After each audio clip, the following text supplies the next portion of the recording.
Amados hermanos, Dios los bendiga, ¿cómo están? Espero se encuentren bien. Todos, vamos a iniciar con una enseñanza más, deseando que estén con sus familias, estén pues grandemente fortalecidos en estos tiempos por el Señor y obviamente con ese corazón dispuesto para seguir aprendiendo de Él.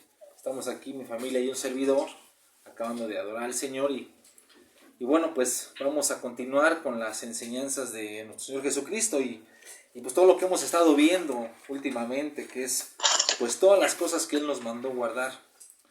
Y obviamente la finalidad y el objetivo es precisamente que podamos tener una base en nuestra vida, una base firme y que podamos parecernos a Él y sobre todo guardar estas cosas en nuestro corazón que son muy importantes. Entonces, pues sin más preámbulos, vamos a iniciar con los mandatos, en el mandato que nos quedamos y el que sigue, o sea, nos quedamos en el 168, vamos al número 169, que está en Marcos capítulo 11, versículo 22.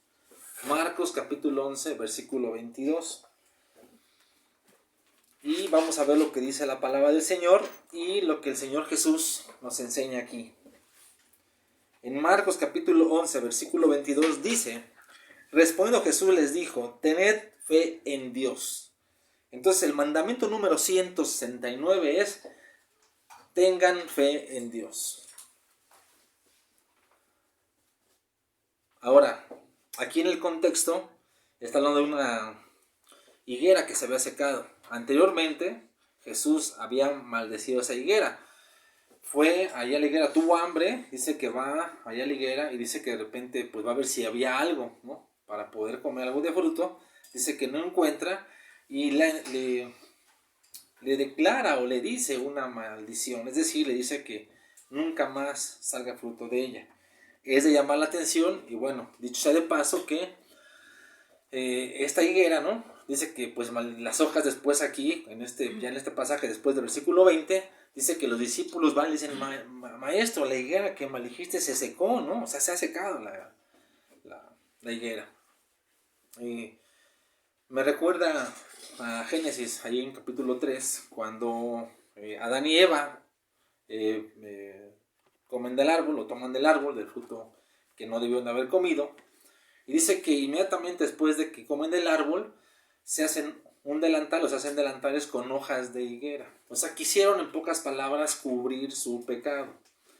Entonces, esta es una enseñanza también que no es la que vamos a ver, pero nada más es como para enriquecer un poquito esto, porque pues siempre la higuera, o sea, las hojas que se hicieron de higuera, era para cubrir, ¿no? Una falta, un pecado que ellos habían cometido ante Dios y decidieron cubrirse, ¿no?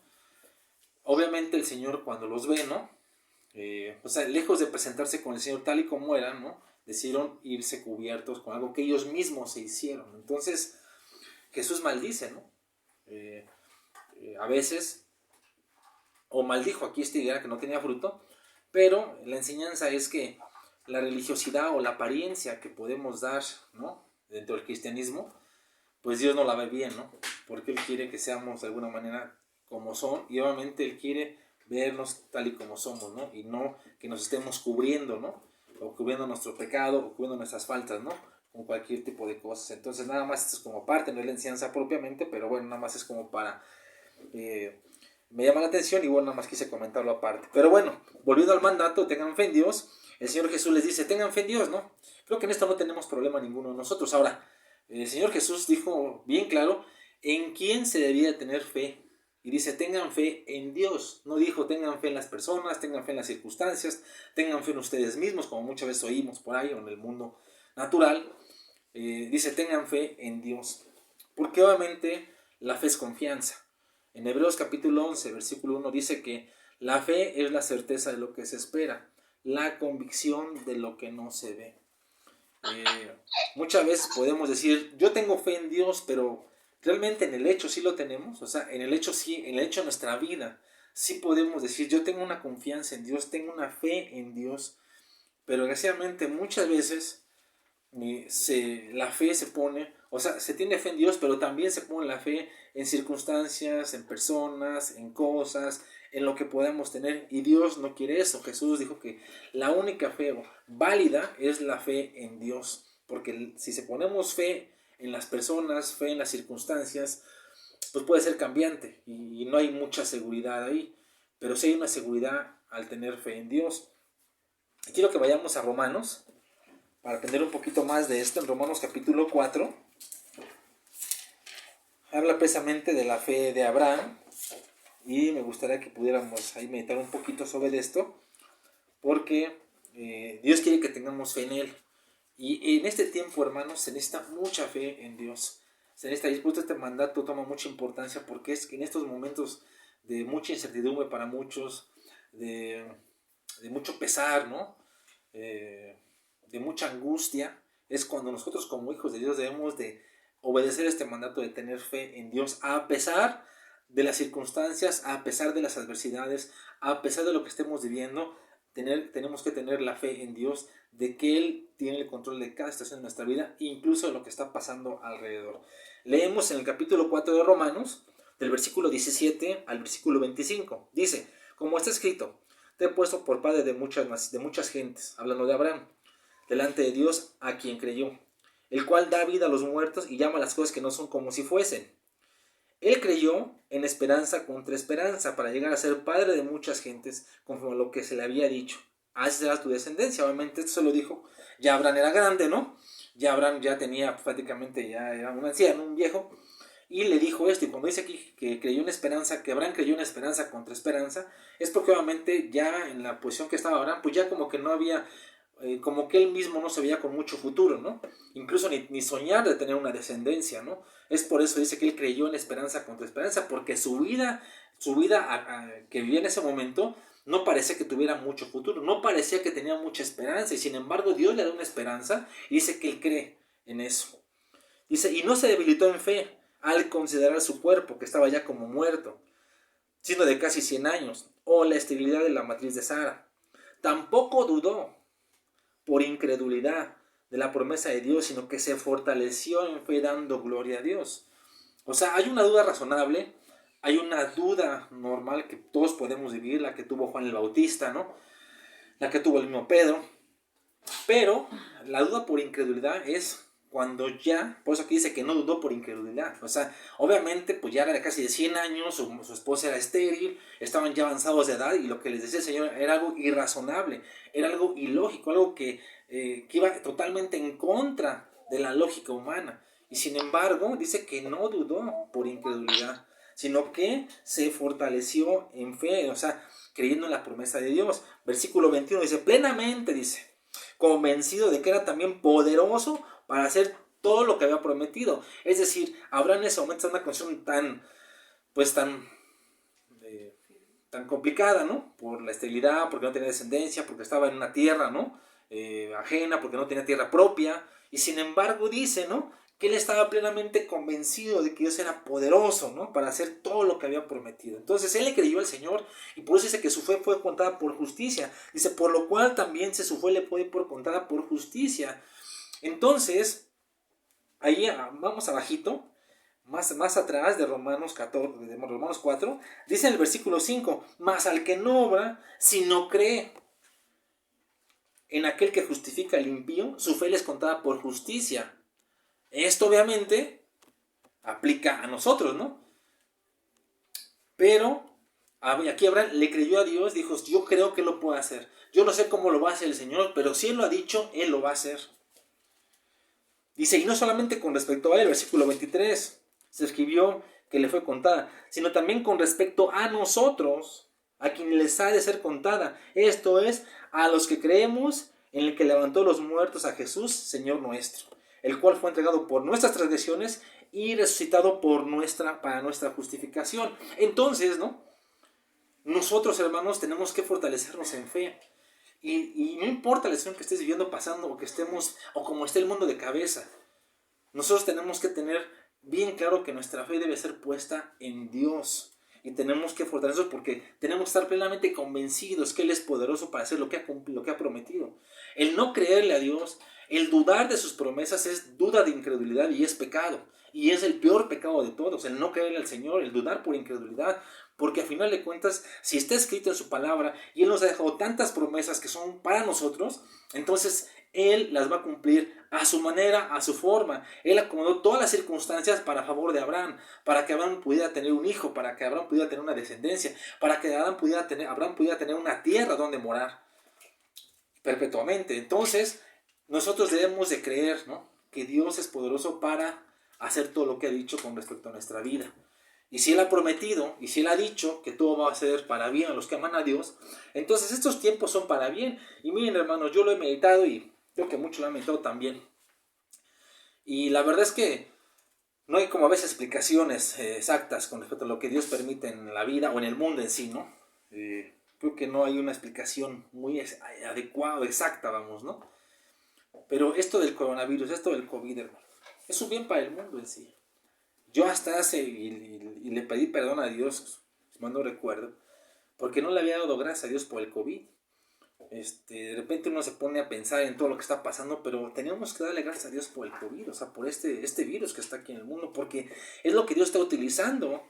Como les platicaba a mis hijos en la mañana, más bien le estaba predicando en la mañana a mis hijos, en la hora del desayuno, que la verdad, esto lo está utilizando el Señor para arrepentimiento de muchos, para salvar a muchas personas. Obviamente otras no creen, otras están dudando de eso, que no existe y todo eso, pero al final de cuentas Dios siempre va a permitir algo porque Él desea que los hombres se vuelvan a Él.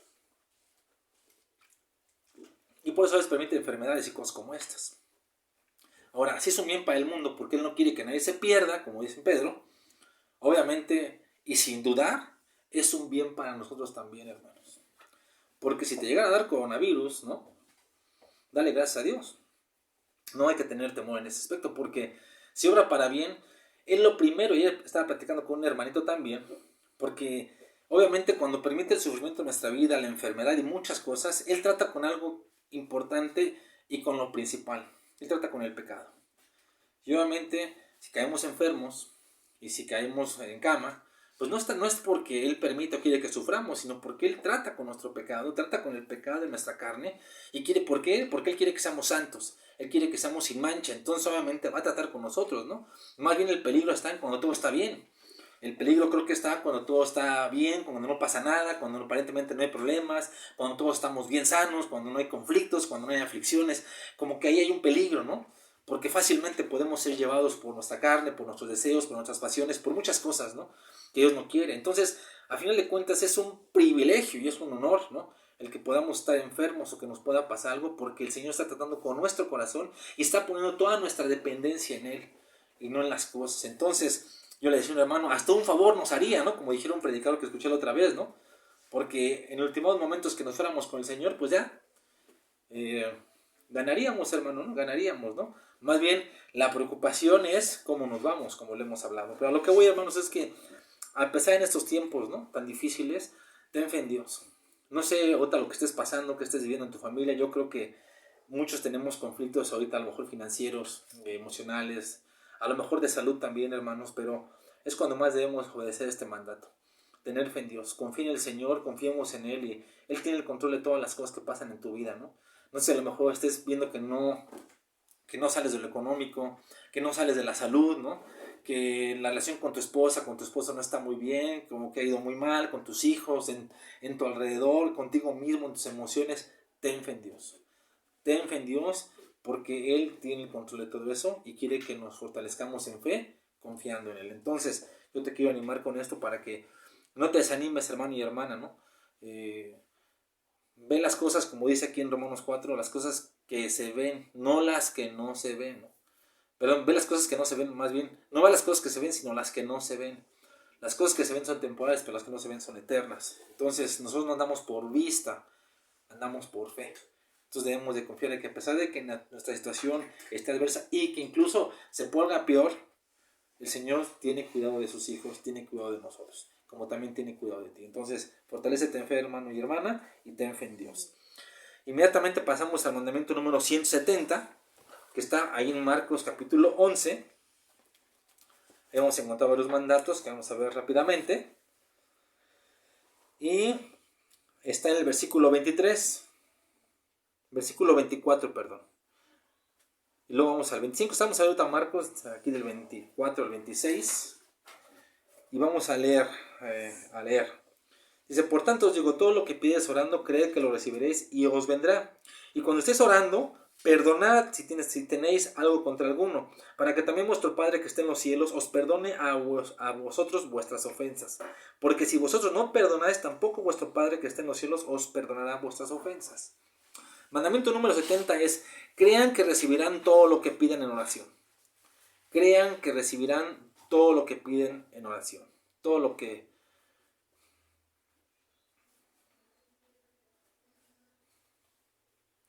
Jesús nos ha prometido, hermanos, aquí, que todo lo que pidiéramos orando nos vendrá. Obviamente la condición, ¿no? La condición para el cumplimiento de esta promesa y para poder recibir es que creamos que lo hemos recibido.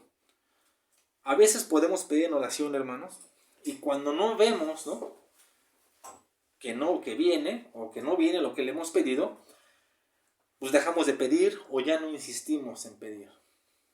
A Abraham le pasó algo similar. Abraham dice que, bueno, él obviamente, Dios le dio la promesa de un hijo. Él pensó, ¿no?, que a lo mejor no se iba a cumplir porque pasaron varios años, bastantes años. Y bueno, decidió hacerle caso a su mujer, Agar. Y bueno, tuvo Ismael, que después vino a tener muchos conflictos por eso. Pero nosotros a veces pasa lo mismo. Le pedimos a Dios y realmente a veces como no se dan las cosas o no vienen luego, porque nosotros somos como que muy desesperados, ¿no? O sea, como que nosotros queremos todas las cosas rápidas, inmediatas, como que nuestra mente tan limitada pensamos que le pedimos algo al Señor, bueno, válido, factible, que tenemos una necesidad y que inmediatamente el Señor va a decir luego, sí, sí, ahí está. No es así, porque lo que mueve la mano de Dios y lo que está diciendo aquí Jesús es que le creamos que lo hemos recibido. No nada más en el pedirle. O sea, uno le pide, Señor, dame esto, yo quiero esto, Señor. Lo que tú me digas, si tienes una legítima necesidad y si realmente es apremiante eso, no nada más es una cuestión de decirle, Señor, dame esto, sino, Señor, yo creo, ¿no? O sea, creo que ya me lo concediste.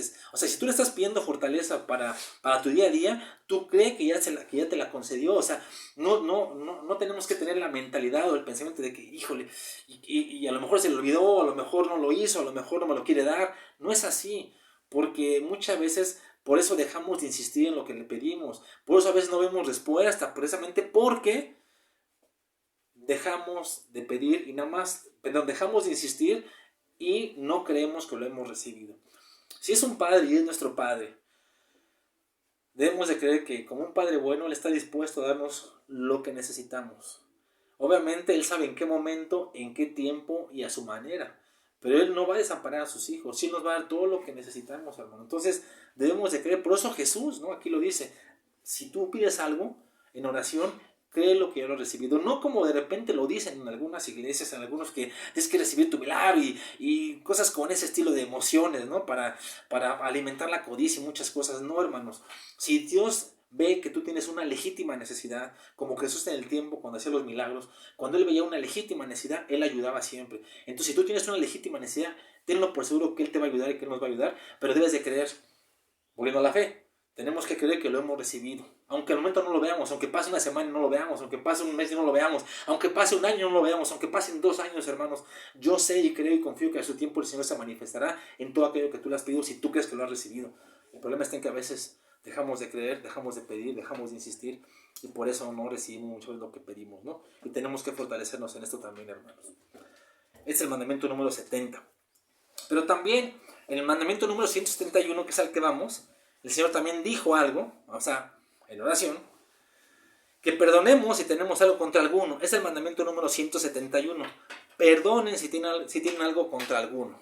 Ahora, tú ya estás creyendo, o sea, ya le pedí yo al Señor, yo estoy creyendo que lo voy a recibir, bueno, ya estoy dando un buen paso. Pero, dice, pero si tú, dice, versículo 24, perdón, 25 dice, y cuando estés orando, dice, perdona si tienes algo contra alguno, para que también vuestro Padre que está en los cielos os perdone a vosotros vuestras ofensas. Entonces, cuando Jesús enseñó algo sobre la oración, siempre incluyó el perdón al orar. Entonces, el Espíritu siempre nos va a recordar, hermanos, si estamos en el Espíritu, estamos orando, si tiene alguien algo en contra si tenemos algo en contra de alguien. ¿Y por qué el Señor dijo que perdonáramos? Porque Él no quiere que tengamos en nuestro corazón amargura. Mucha gente, hermanos, y en la gente con la que nos rodeamos, y creo que muchos lo hemos experimentado, nos han lastimado y nos van a seguir lastimando.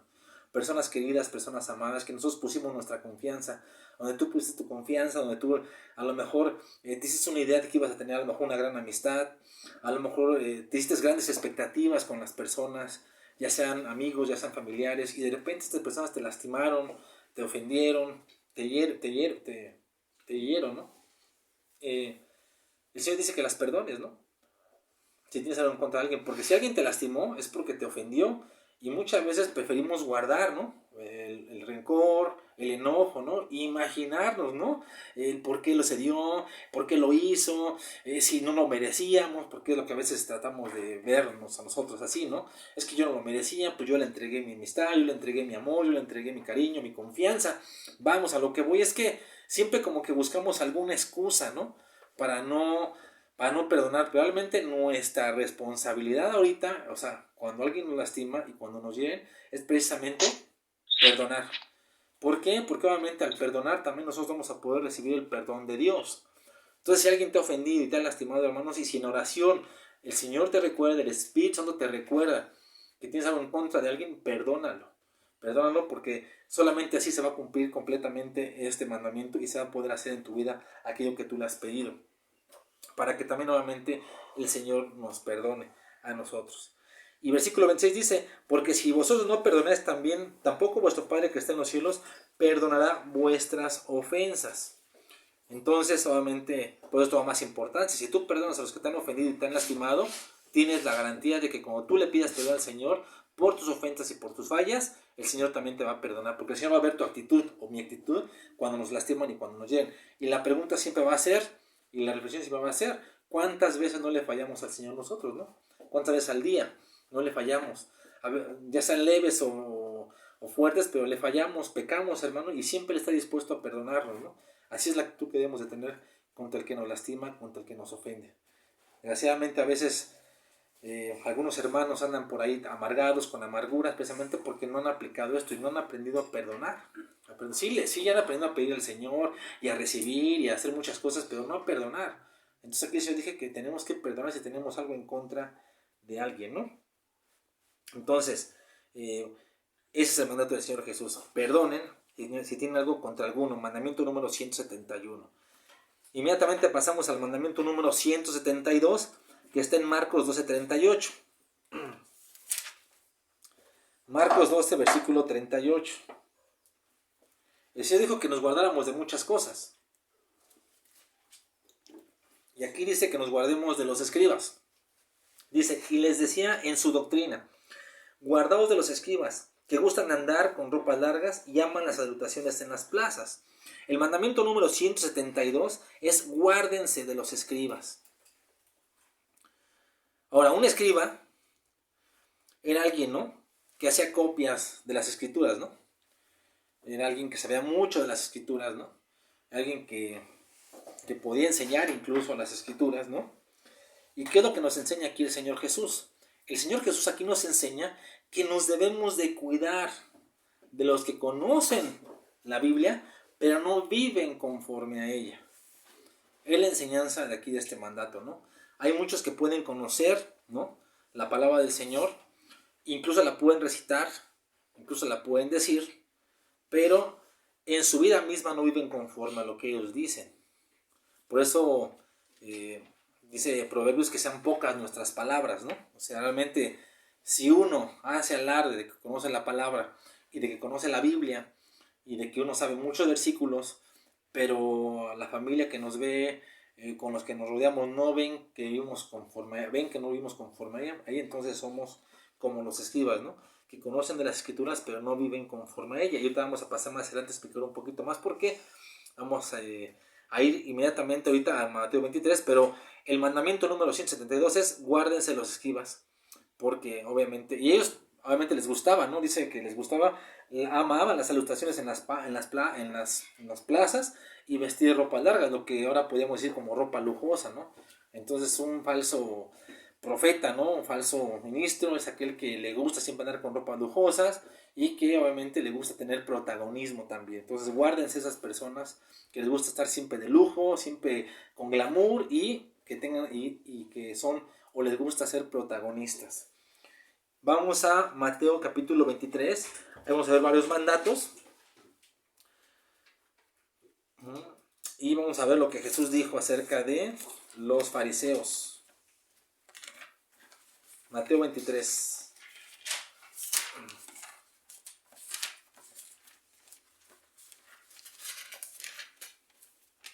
Llama la atención que Jesús aquí dice algo que hacían los fariseos, o sea, que al parecer hacían bien, ¿no?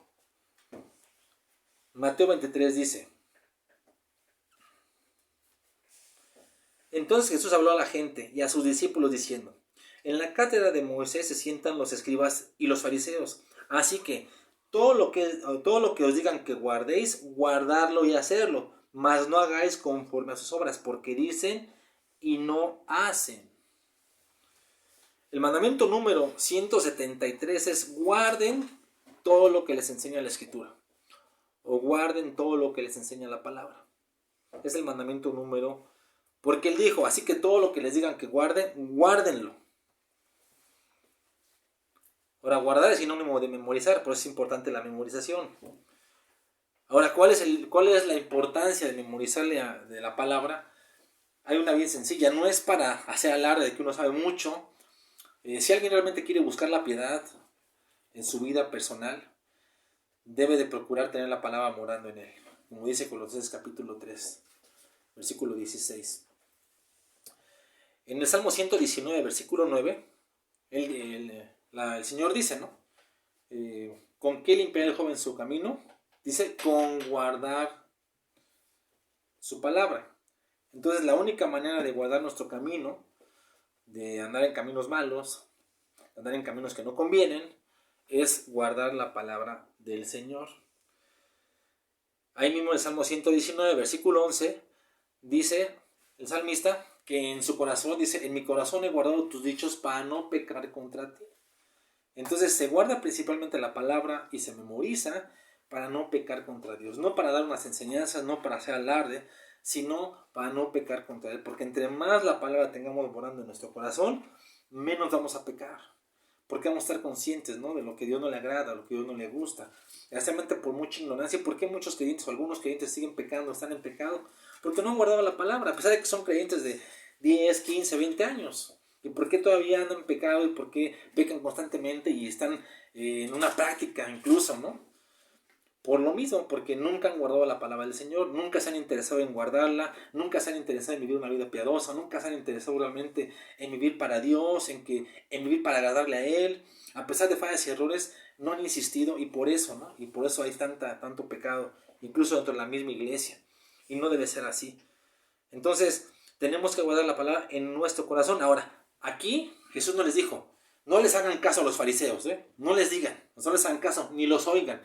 Él no dijo eso. Por eso digo que hay cosas que hicieron bien los fariseos y que Jesús dijo. O sea, sí enseñaban la palabra.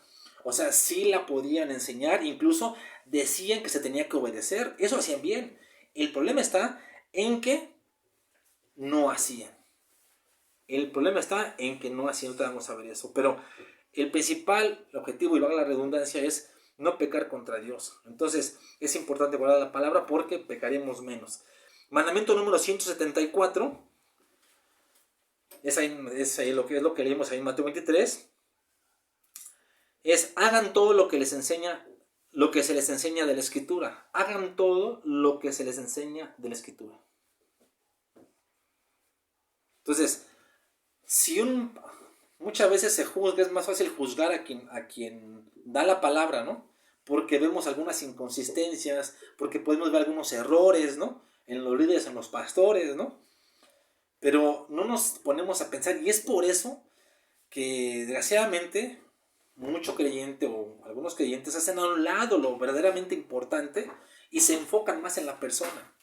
O sea, aquí Jesús les dijo, no importa quién les enseña la palabra, lo que vale y lo que importa realmente es la palabra misma, no la persona. Si la persona lo hace o no lo hace, Eso es secundario porque cada uno va a dar a Dios cuenta de sí. En Romanos capítulo 14, versículo 12 dice que cada uno va a dar a Dios cuenta de sí. Pero si el que me está predicando, si el que me está enseñando, me está hablando palabra de Dios y me está diciendo que yo lo obedezca, yo tengo que hacerle caso a la palabra, ¿no? A lo que me está diciendo porque me está guiando a la palabra. Desgraciadamente, por tanta murmuración, se pierde realmente y dejamos solo lo más importante. Es que el pastor, es que el líder hace esto, es que hizo esto. Pero si te está enseñando la palabra y va conforme a la escritura, entonces dice Jesús que le tienes que hacer caso. O sea que tenemos que obedecerlo. ¿Por qué? Porque estás obedeciendo no a la persona, estás siendo obediente a la palabra del Señor, que es lo que realmente importa.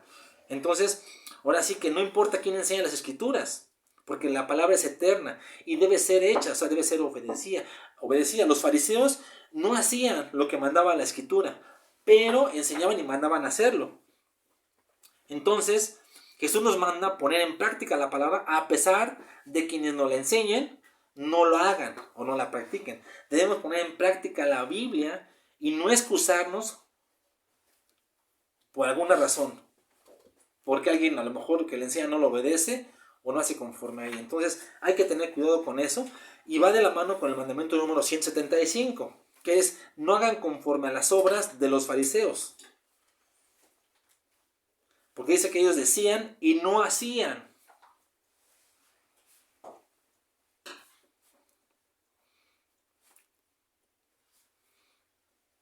Entonces, volvemos al mismo punto, hermanos, que no debemos excusarnos, precisamente porque vemos inconsistencias en las personas que enseñan la palabra. Debemos de buscar y cuidar nosotros hacerla y ponerla por obra, porque al final de cuentas nosotros vamos a recibir la recompensa de parte de Dios y vamos a recibir realmente lo que el Señor quiere de nosotros.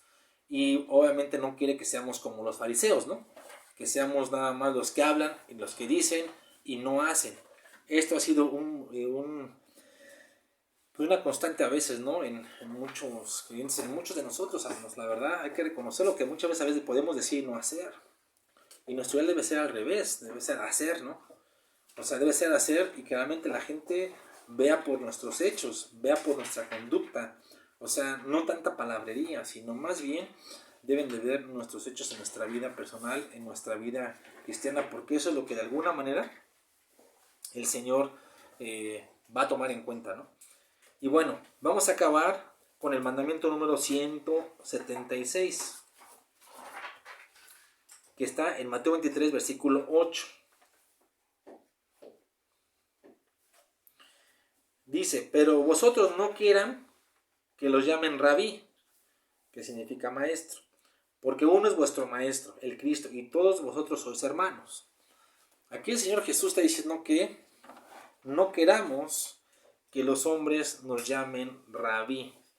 Y dice que todos nosotros somos hermanos. Entonces, nosotros no debemos de querer que nos llamen por títulos, hermano, ¿no?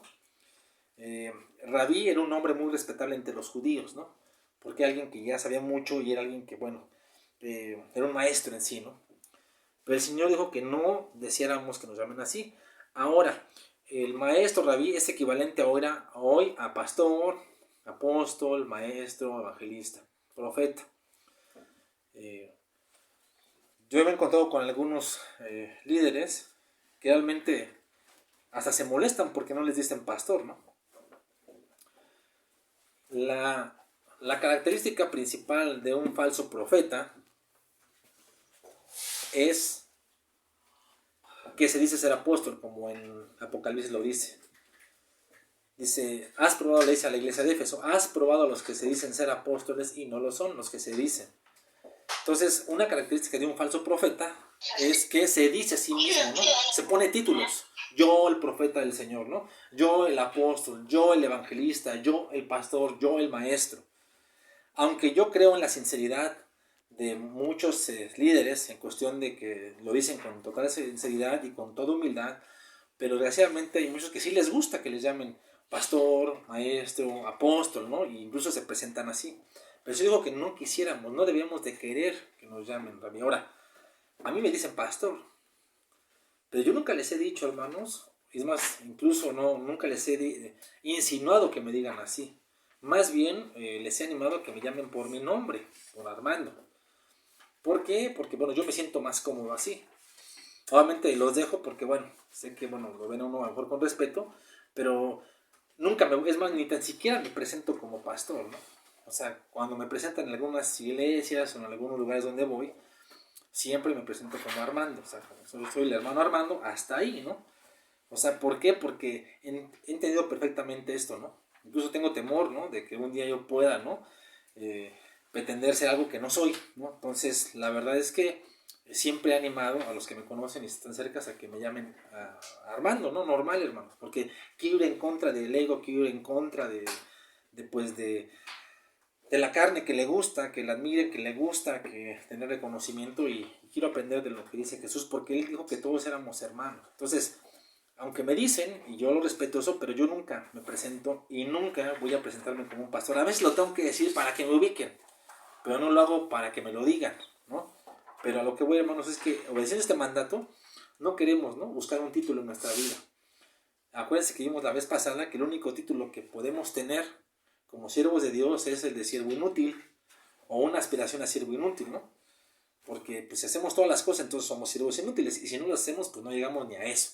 Entonces tenemos que ser aspirantes a siervos inútiles, pero lo que voy y lo que nos enseña Jesús es de que nunca busquemos un título y busquemos siempre estar, ¿no? O sea, vernos como hermanos. Todos somos iguales, algunos obviamente tienen más crecimiento que otro y maduran más que otro y tienen llamado también, claro que sí, yo tengo un llamado y yo quiero honrar ese llamado, pero yo quiero verme iguales a todos, hermanos, porque aunque son diferentes grados de crecimiento, porque algunos oran más, unos leen más, unos se consagran más, unos se entregan más, pero Jesús dijo que todos éramos hermanos. Entonces, este es el mandamiento número 176, no quieran que los hombres los llamen maestro, bueno, rabí, entre comillas, o maestro, ¿no?